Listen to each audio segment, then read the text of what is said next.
G'day legends, welcome to another installment of Friday Q&A. We are hitting Q&A number 200 this week. Kind of mind-blowing that we've got this far, and hopefully there's more than 200 more to come. So if you've got questions you would like me to answer on next week's Q&A, simply put them in the comments section below. To everybody who submitted a question for this week, we may as well get straight into it. Let's go. The first big gig that I played, where I had that kind of sensation of walking on the stage and going, well, this is a little bit crazy. This is a little bit overwhelming. I can't believe that I'm doing this. The first one that comes to mind for me was probably back in, I want to say maybe 2011, around the start of 2011. There is a party, event, function thing that happens every year for people who kind of work in the service industry. And that particular year, it happened to land on the 4th of July. So they put together a 4th of July party, and we got asked to do an hour-long set of American rock covers and to kind of dress up and have some fun. And that was at one of the bigger local venues here. I think the capacity is maybe 1,000 people, 1,200 people or something like that. But we kind of didn't realize how busy it was going to get. And we got there early, did our sound check, and then went backstage, just kind of hung out until it was time to do our set. And walking on stage and seeing the room absolutely packed full of people, all in fancy dress, mind you. So there's an American theme going on. You've got people dressed up like Marvel superheroes. You've got people dressed up as cowboys. You've got people in all sorts of different things. It was absolutely pumping. I think we went on like 11 p.m. or something like that. So right around the time people were starting to, hit that sweet spot of intoxication. And as we started, all these balloons came down from the ceiling. So we were kicking those around on the stage. I had a wireless, which was pretty awesome because I could run all around the stage, and it's a venue that I'd always wanted to play at. So that was probably the first one where it was like, how good is this? I actually can't believe that I get to do this. And maybe about halfway through the set, I realized there were a bunch of my friends who were musos right at the front of the stage who were really into it. So I had some people to really vibe off for the rest of the gig. And because it was on a weeknight, normally all your mates who are musos are gigging. We were the only people really gigging that night. So that was definitely one. When it comes to doing original music, definitely the first time we played Rocklahoma in the US. That was pretty overwhelming. It was hot. It was dusty.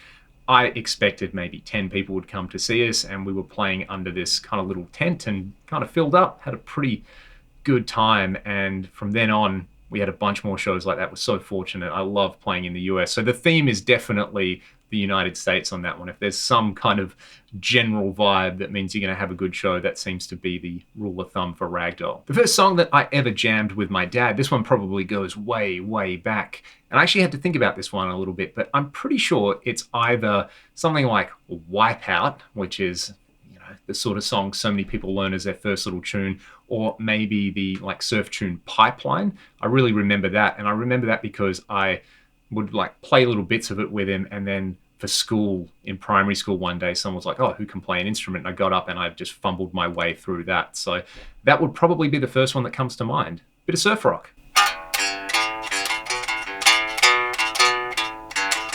Two questions in one for this, and they essentially have the same answer and mean pretty similar things. If my house was on fire and I could only grab one guitar, which one would I grab? And if I had to rebuy a guitar from my collection, which one would I rebuy and why? And it's this one, my PRS SC245. See it a lot on the channel, hear it a lot. It's been recorded a lot. Ragdoll's Back to Zero album and all the latest singles are this guitar. I just feel like myself on this guitar. I've got a lot of good memories attached to it. Probably my favorite tour that we ever did, I was playing this guitar. And, that's kind of the Leon guitar, I think, that a lot of people would associate with me. So it would probably be that one. Second one would probably be the green Super Strat that my dad made, because I've got a lot of kind of sentimental attachment to that guitar, obviously, but it's also a great sounding guitar. Let me know which guitar in your collection you would grab in that situation in the comments below. Have I ever mucked around with the Digitech RP series from back in the day? Not a whole lot, but I did have a friend who had one who would bring it to school sometimes, and we'd always put the gain on maximum and dial in some crazy modulation effects. I can't really remember anything about the sound character, but I basically did the same things on that I would do with the Zoom 707, which are the wildest and wackiest tones. It might be one to revisit, especially because I'm sure they are probably still really, really cheap used. I also wouldn't want to kick off some kind of like Digitech RP renaissance where the prices go through the roof, but that's not really my job. Maybe I better get in there before JHS does that one. Why is there no blue food? Excellent question. I definitely don't have the answer. Immediately, the physics nerd in me would probably go, well, if something is blue, that means that it's got something to do with blue light, and blue light generally has high energy. And if your food, normally you're trying to like be really efficient with energy, so it might have something to do with that. I'm definitely not the person to ask, but I'm sure somebody on YouTube probably knows the answer. And blueberries aren't blue, they're purple, right? What's my next guitar? I always tell myself that it's going to be a PRS DGT or hollow body, but then other fun things come along. I've got a buddy who's got an amazing DGT that I've featured on the channel before, and Ray, if you're watching this and you want to sell me that DGT, you know where to find me. Breathing tips for guitar. This is a good one. This is something I've thought about a lot in the past and something I really do try to implement when I'm playing, especially playing live. Generally, the trick is to have my breathing so I'm not building up tension in my body. So trying not to hold my breath just because I'm playing a difficult line on the guitar, not getting tension through my shoulders and the general thorax area, because that is going to flow straight into my arms and into my hands, and not going to be quite as good. So practicing stuff like belly breathing and not expanding your chest too much, anything like that. And a fun one for phrasing especially is, imagine you're a horn player, so you have to take a breath before you play any notes, and you're only allowed to play notes when you breathe out. So you play a line like, but what you do is you take a breath, which creates space in the music, right? That's what we want. We want to practice leaving some space, and then we only play notes while we're breathing out.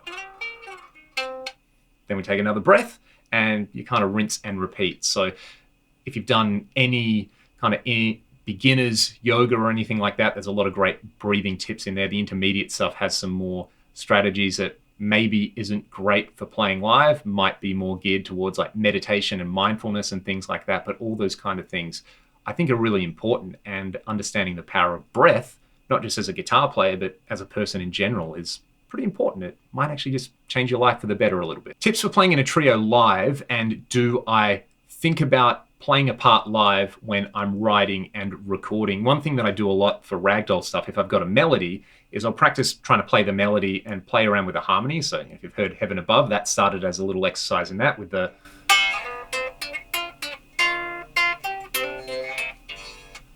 The plus side is that then I can do that live if I want to, and I can get those two parts which were tracked separately, like chords, playing power chords, the melody is a solo guitar, and when I want that, I've practiced it the whole time I've been writing the song. So in general, I like to have a part that tries to maybe incorporate some chords and some high notes in there in a trio, just to give it some extra texture.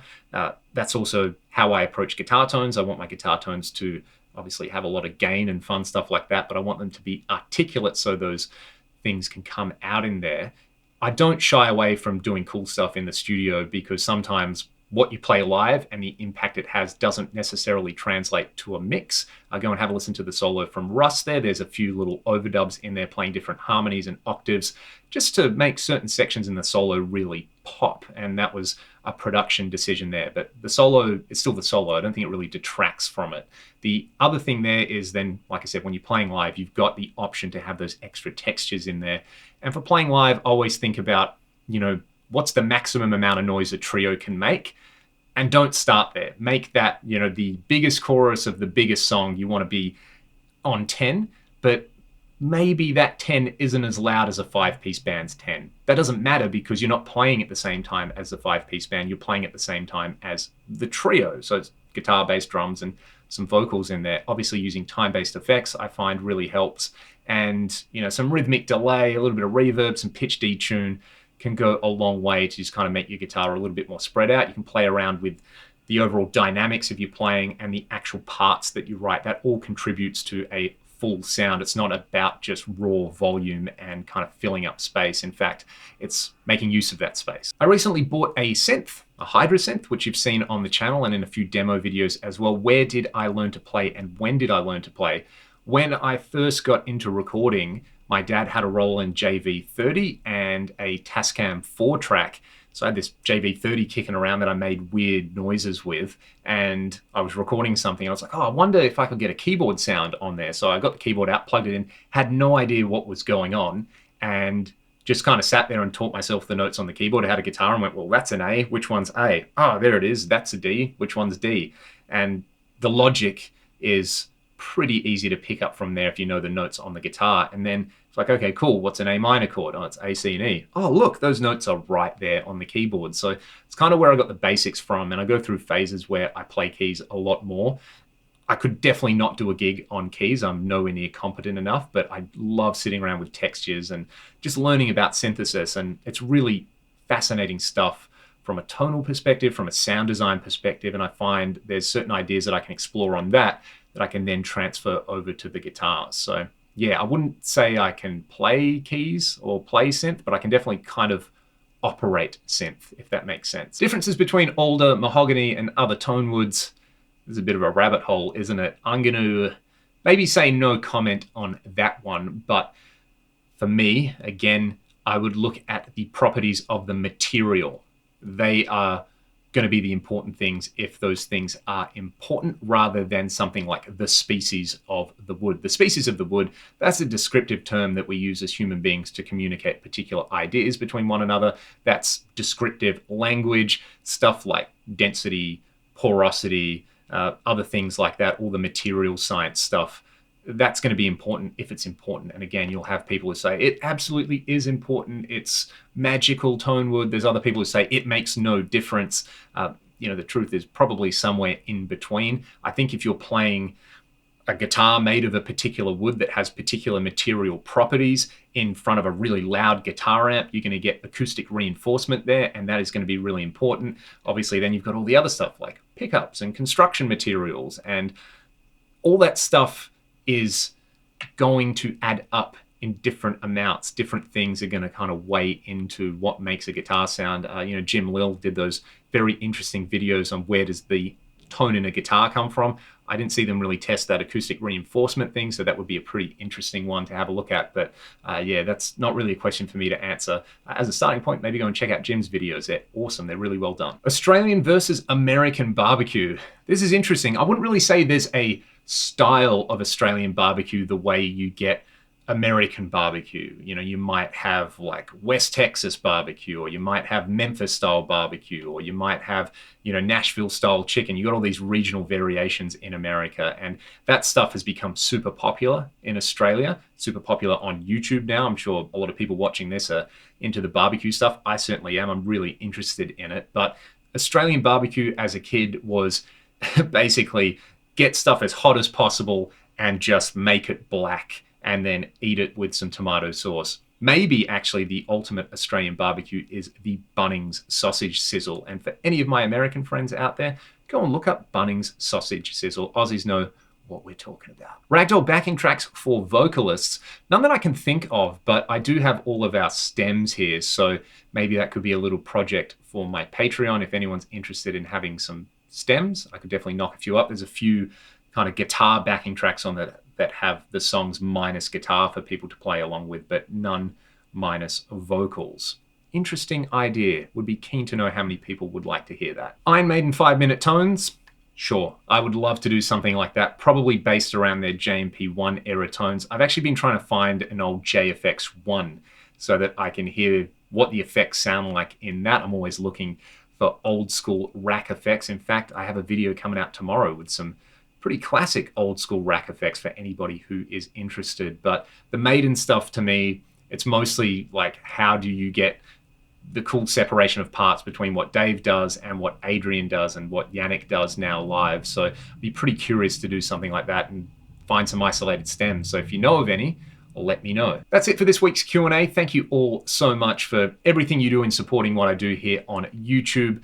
200 Q&As is something I never thought I would get to. Like I said, hopefully there are many, many more to come. Get your questions for next week in the comment section below. And if you like what I'm doing here on the channel, links in the video description to support what I am doing. I hope you all have a fantastic weekend.